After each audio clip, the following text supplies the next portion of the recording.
Hello everyone. তো এত সেজেগুজে আমি কোথায় গেছি তোমরা সবাই ভাবছো তো, চলো প্রথম থেকে দেখাই। আমার বাড়িতে এক আঙ্কেল আর আন্টি এসেছিল ঘুরতে। অনেকদিন পর যেহেতু দেখা, তো তাদের গল্প আর শেষ হচ্ছিল না। তো গল্প করতে করতে তারা তখনই ডিসাইড করলো যে পরের দিন তারা ঘুরতে যাবে। যেই বলা সেই কাজ, আমরা সকাল সকাল বেরিয়ে পড়লাম পাহাড়ের উদ্দেশ্যে। আর কলিরাও আমাদের সাথে গিয়েছিল, আর কলি না গেলে তো আমার পুরো ট্রিপটাই বেকার যেত। যাই হোক, গাড়িতে উঠে কিছু চিপস আর চকলেট নিলাম, কারণ পুরো জার্নিটাতে আমরা খেতে খেতে গান করতে করতে পাহাড় দেখতে দেখতে যাবো বলে। আর এই দেখো দুধিয়া ব্রিজ, যেটা এক দুর্ঘটনায় ভেঙে যায়, তো পাশ দিয়ে এক রাস্তা করে দিয়েছে, আমরা সেখান থেকেই পার হয়ে গেলাম। তারপরেই তো আমাদের প্ল্যান হলো যে আমরা দার্জিলিং যাব, আর দার্জিলিং যাওয়ার রাস্তায় যত স্পট আছে আমরা সবকটাতেই ভিজিট করব। তো প্রথমেই তো চলে আসলাম মিরিকের হেলিপ্যাডে। আর মিরিকের ওয়েদারটা ছিল একটু বৃষ্টি বৃষ্টি, মেঘলা মেঘলা, ঠান্ডা ওয়েদার, এক আলাদাই ভাইব দিচ্ছিল। তারপর অনেক ফটো টটো তুলে, যেগুলো আমি ফেসবুকে ছেড়ে দিয়েছি, গিয়ে দেখে নিও। আর পাহাড়ে এসছি, মোমো খাবো না সেটা তো কখনো সম্ভব না। তো গল্প করতে করতে আমাদের মোমোও চলে এসছে।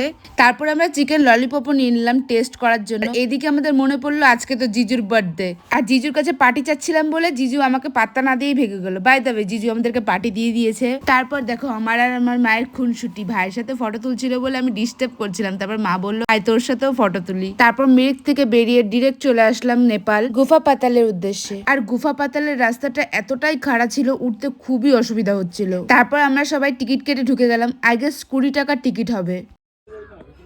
ডু নট প্লাক ফ্লাওয়ার, একদম ফুল তুলবে না, কারণ কি এটাই ওদের সৌন্দর্য, তাই।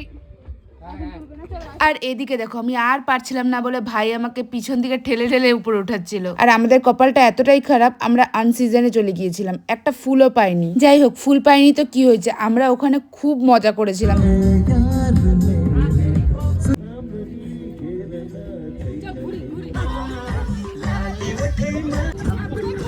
আর জানো তো, আমরা যেখানে যাই সেটাই নিজেদের করে ফেলি। আমরা ডান্স করছিলাম বলে সেখানে যতজন ছিল সবাই ডান্স করছিল। তারপর ওখানে আমরা ওয়াই ওয়াই অর্ডার করলাম, আর ওয়াই ওয়াইটা মোটামুটিই ছিল। আর এইদিকে দেখো এতটাই খারাপ রাস্তা যে আমি নামতেই পারছিলাম না, তার মধ্যে আবার হিল পড়েছি। যাই হোক, কষ্ট করে নামলাম আর কি। তারপরেই চলে গেলাম মিনি পেহেলগামে, যেটা উপস্থিত লিপচা জগতে। আর জায়গাটা সত্যি একদম পেহেলগামের মতনই দেখতে। আর এদিকে আমরা বলছিলাম যত সুন্দর জায়গা তত কষ্ট বেশি। তো তারপরেই পৌঁছে গেলাম ডিরেক্ট দার্জিলিং। যেহেতু অনেক রাত হয়ে গিয়েছিল, তার জন্য সেদিন আর দার্জিলিং আমরা ঘুরিনি। তো আমরা একটা হোমস্টে দেখে সেখানেই সেদিন রাতটা কাটালাম। তারপরে চলে আসলো মোমো।